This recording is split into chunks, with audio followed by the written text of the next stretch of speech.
이제 교회 모든 성도님들을 주님의 이름으로 환영합니다. 영적인 잠에서 깨어나라 라는 제목으로 오늘 말씀을 함께 나누도록 하겠습니다. 우리의 삶에 있어서 잠은 축복이라고 합니다.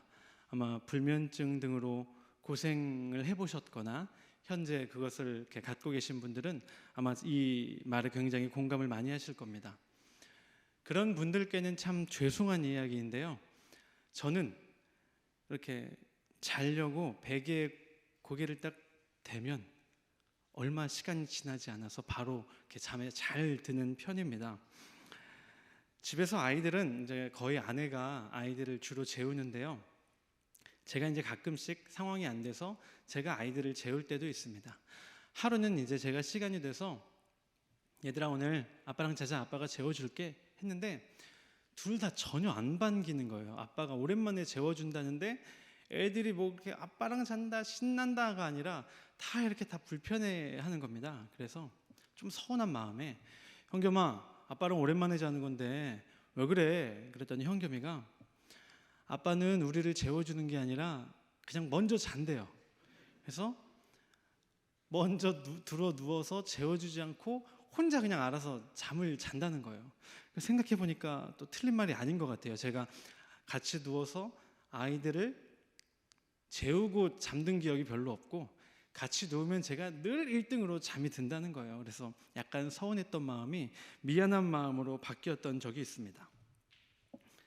잠은 축복이면서 동시에 보약이라고 하죠. 우리가 몸이 이렇게 좀 안 좋거나 아니면 감기 정도의 작은 질병이라면 잘 먹고 잘 쉬다가 그날 하루 푹 자면 다음날 깨끗하게 낫는 경우가 대부분이고는 합니다.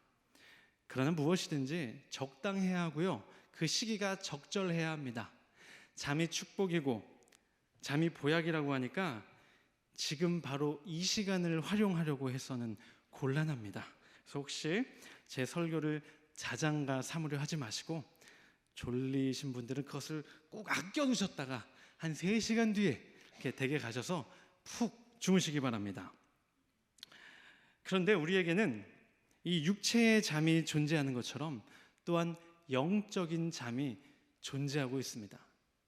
육체의 잠이라는 것은 시간대를 정해놓고 규칙적으로 대부분 찾아옵니다. 그런데 영적인 잠의 무서운 점은 무엇입니까? 시와 때와 대상을 가리지 아니하고 언제든 누구에게 찾아온다는 점이 아주 무섭습니다. 잠깐 잠에 들었다가 우리는 정신을 차리고 깨기도 하지만 영적인 잠의 무서움은 무엇입니까? 충분히 잤다고 생각해도 깨어나지 않을 수 있습니다. 그 영적인 잠에 빠진 상태로 살아가는 거예요. 비몽사몽이라는 말 우리 성도님들 잘 아시죠? 비몽사몽의 상태는 자는 건가요? 깨어있는 상태인 건가요? 애매합니다. 그죠? 완전히 자는 것도 아니고 완전히 깬 것도 아니에요. 아마 그 상태에 있는 사람이라면 나는 지금 내 의지와 내 뜻대로 생각하고 있다, 내 뜻대로 말하고 있다, 내 뜻대로 판단하고 있다라고 생각할지 모릅니다. 그러나 비몽사몽 상태에서는 결코 온전히 생각할 수도 없고요, 온전히 말할 수도 없고요, 온전히 판단할 수가 없습니다. 불가능해집니다. 내가 피곤하고 내가 졸리기 때문에 옳은 것이 있어도 나도 모르게 그런 것을 선택하게 되고요, 해야 함을 알고 있음에도 더 눕고 싶어지는 겁니다. 영적인 잠이 무서운 이유가 무엇입니까? 우리가 영적인 잠에 빠진 상태에서 나는 충분히 내가 내 뜻대로 생각하고 있고 나는 제대로 말하고 있고 제대로 판단하고 있다고 착각하기 때문에 무서운 겁니다. 영적인 잠에 빠진 그 순간부터는 하나님의 마음과 하나님의 생각대로 살아가는 것이 아니라 어느새 사탄 마귀에게 나의 뜻을 완전히 뺏겨서 그들에게 주도권을 넘긴 채 살아갈 수밖에 없다는 것입니다. 육체의 잠은 뭐 언제든지 조실 수도 있습니다. 아까 제가 설교 시작하며 졸지 마시라고 했지만 피곤하시면 졸릴 수 있죠. 조실 수도 있습니다. 그러나 분명한 것은 무엇입니까? 영적으로는 우리가 늘 깨어 있어야 한다라는 것입니다. 우리 좌우에 이렇게 보시면서 권면하겠습니다. 영적으로 늘 깨어 있으세요. 권면하셨으면 이제 내가 고백을 해야겠죠. 네, 영적으로 깨어 있겠습니다. 고백하시기 바랍니다.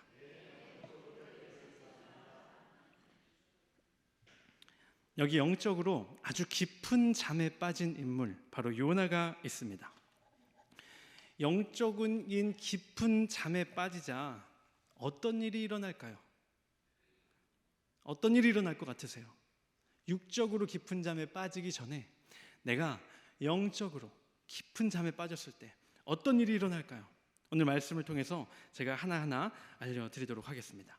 첫 번째로, 요나는 영적인 잠에 빠지자 사명을 버리게 됩니다.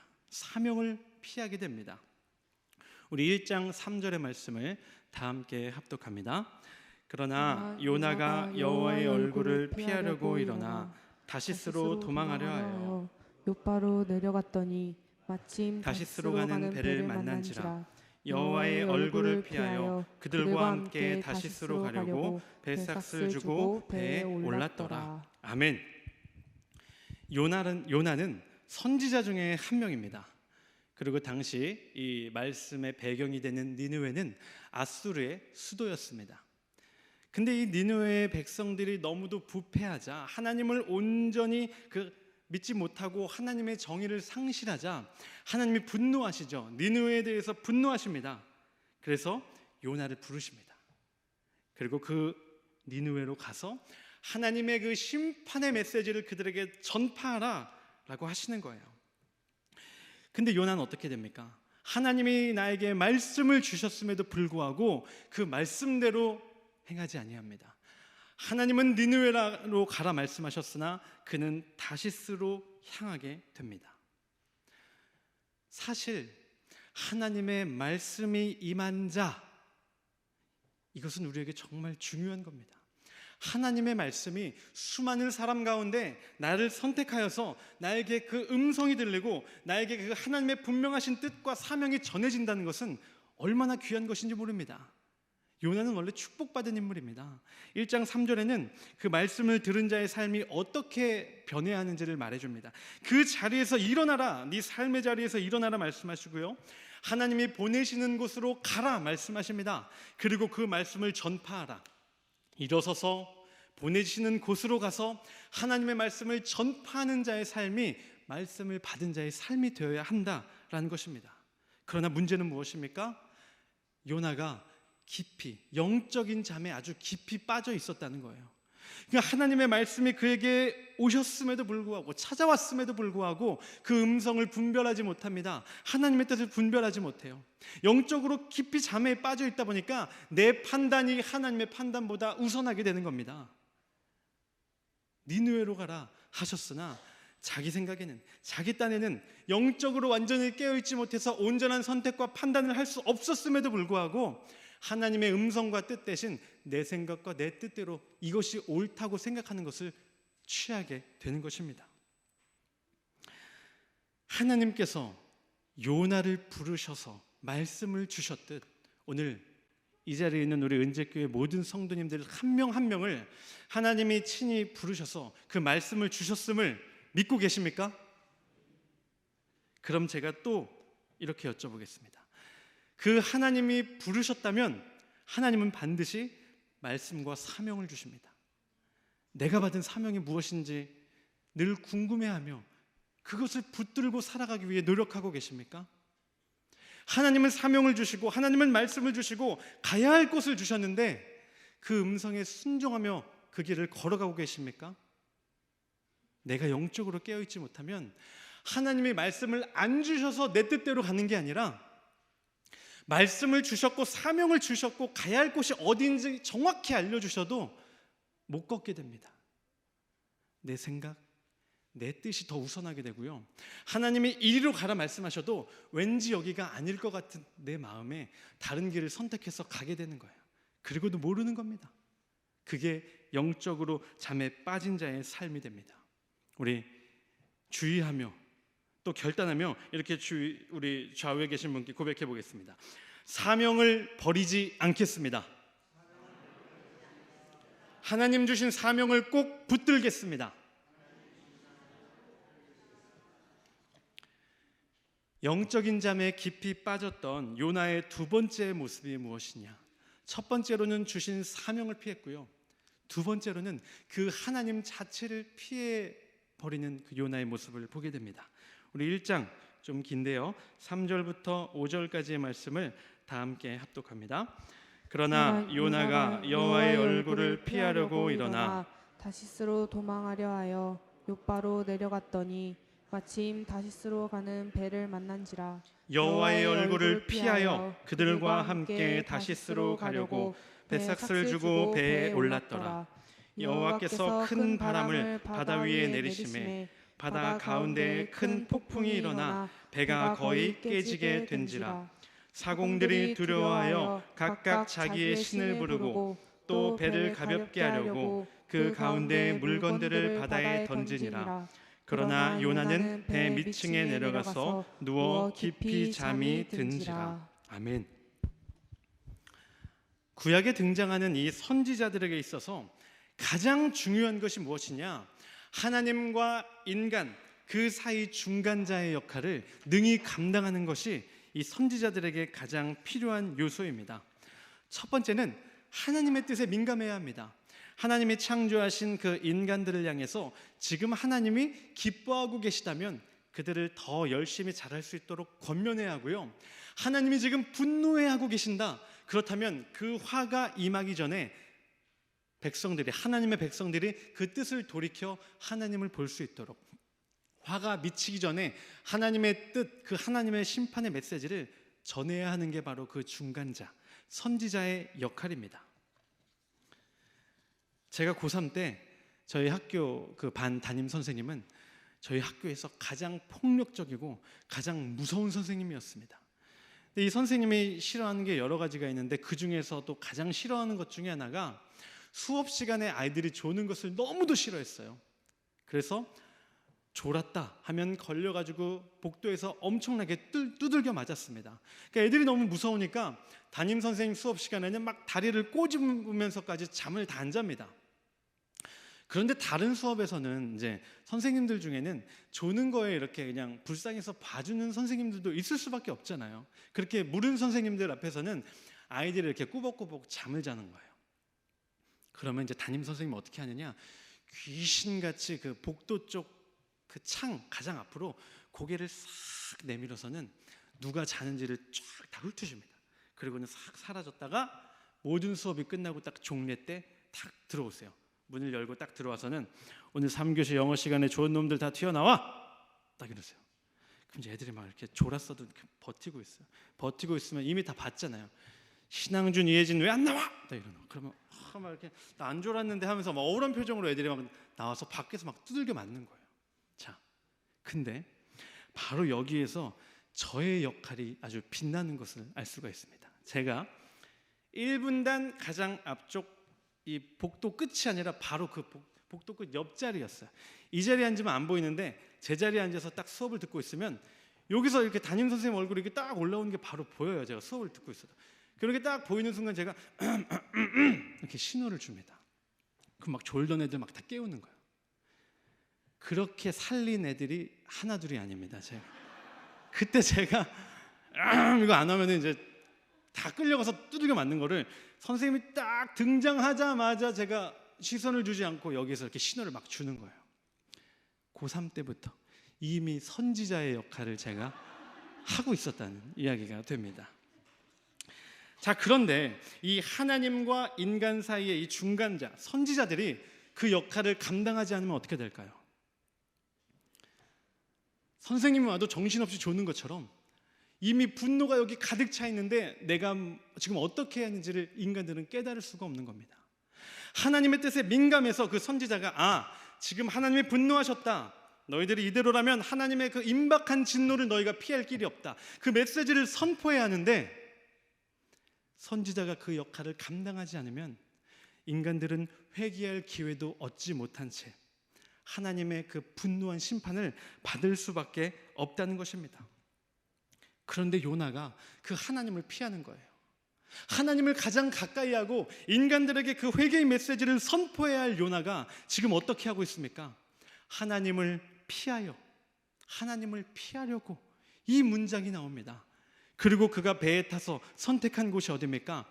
자기도 모르게 하나님과 가장 멀리 떨어진 배 가장 밑에 들어가서 거기에서 잠을 청하게 되는 거예요. 육체가 피곤하면 깨어 있어야 할 때 졸 수도 있어요. 졸 수도 있습니다. 얼마든지 졸 수 있죠. 육적인 잠은 잘 수 있습니다. 그러나 아무리 육체가 피곤하다 할지라도 깨어 있어야 할 때가 있습니다. 언제입니까? 첫 번째, 운전할 때 졸리다고 해서 잠에 맡길 수 없죠. 일어나서 잠을 탁 깨서 운전해야 됩니다. 두 번째 언제입니까? 시험 볼 때. 시험 볼 때는 졸려도 탁 이를 악물고 시험을 봐야 합니다. 세 번째는 언제입니까? 심은수 목사님 설교할 때. 그때는 아무리 졸려도 바짝 깨어서 설교 말씀을 들으시는 우리 성도님들 되기를 바라는데, 육적으로는 잠에 들 수 있으나 영적으로는 결코 잠에 빠지지 아니하는 우리 성도님들 되시기를 소망합니다. 우리 함께 이렇게 고백해 보겠습니다. 하나님을 피하지 않겠습니다. 늘 하나님을 가까이 하겠습니다. 이게 우리 성도님들의 고백이 되기 원합니다. 마지막으로 영적인 잠에 요나가 깊이 빠지자 어떤 일이 일어나느냐?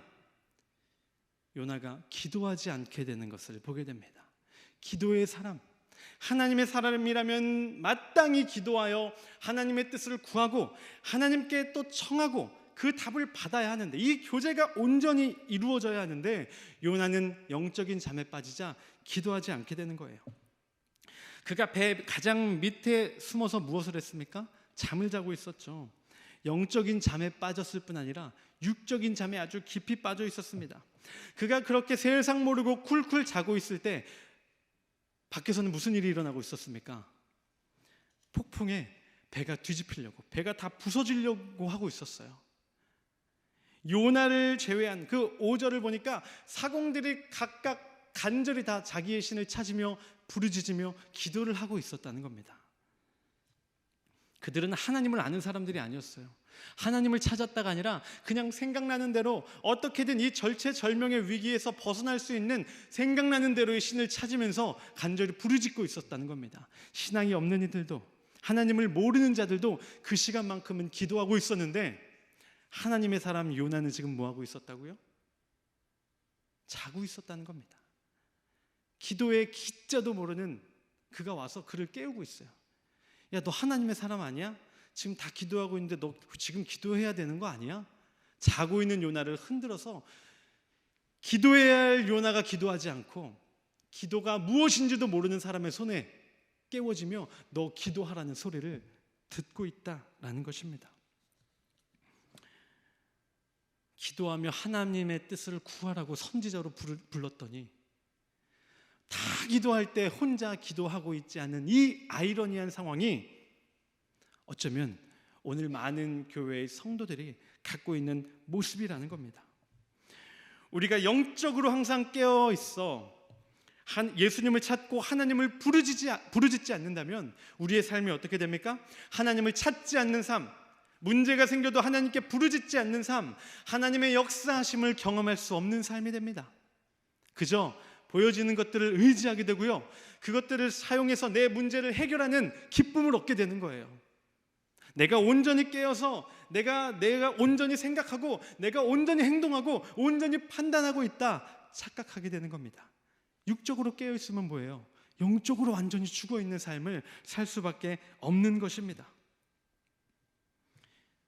우리 은재교회 성도님들은 단 한 분도 기도를 피하는 분들이 없기를 소망합니다. 영적으로 늘 깨어 있어 하나님의 뜻을 간절히 구하고 하나님이 지금 나에게 갖고 계신 사명과 뜻이 무엇인지를 늘 분별하여 기도로 하나님께 구하고 기도를 통해 하나님의 음성을 듣는 삶을 살아가시기를 소망합니다. 우리 이렇게 한번 고백해 보겠습니다. 늘 깨어 기도하겠습니다. 기도의 자리를 지키겠습니다. 하나님의 사람 요나가 깊은 잠에 빠졌습니다. 아주 영적으로 깊은 잠에 빠졌어요. 치명적인 것처럼 보이죠. 하나님은 그에게 일어나서 니느웨로 가라 하셨더니 일어나서 기껏 다시스로 가게 됩니다. 하나님을 가장 가까이 해야 할 그가 지금 뭐하고 있어요? 하나님을 피하려고 배 밑 가장 깊은 곳에 들어가 잠을 자고 있습니다. 다른 사람 모두가 이 문제를 어떻게든 해결하려고 기도하고 있을 때 그는 기도하지 않고 잠에 빠져 있는 것을 보게 됩니다. 절망적인 것처럼 보이나 그러나 다행인 것은 무엇입니까? 하나님의 사람, 하나님이 부른 그 사람이 그가 잠시나마 영적인 잠에 빠졌다 한들 하나님은 그를 가만 놔두지 않으신다는 겁니다. 하나님은 그를 깨워주신다는 겁니다. 광풍을 보내 하나님은 요나를 깨우십니다. 배를 막 흔드세요. 마치 요나야 일어나라, 요나야 그 잠에서 깨어 지금 나를 찾고 나를 부르짖어라. 지금 다른 사람들 다 기도하고 있는데 너도 깨어나 기도해라. 그 육적인 잠에서 깰 뿐 아니라 너의 영적인 잠에서 완전히 깨어나라 말씀하시는 것처럼 그를 흔들고 있다라는 것입니다. 우리 은재교회 성도님들이 영적으로 늘 깨어있기를 바랍니다. 그러나 때로는 영적인 침체기가 분명히 우리의 삶 가운데 찾아옵니다.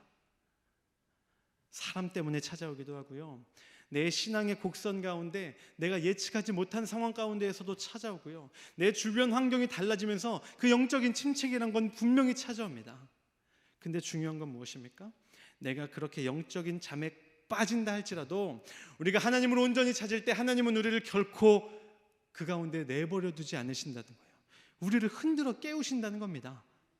그리고 우리는 그때 다시 일어나 하나님을 온전히 바라볼 수 있어야 합니다. 걱정하지 마시기 바랍니다.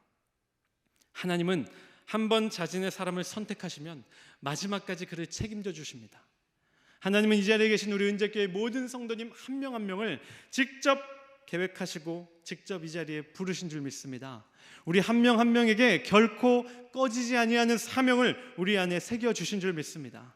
내 삶이 바빠, 내가 영적으로 너무 고단하고 힘들어서 때로 그 사명을 잠시 놓친 것처럼 보이는 바로 그때에도 하나님은 무엇을 하고 계십니까? 우리를 흔들어 깨우신다는 거예요.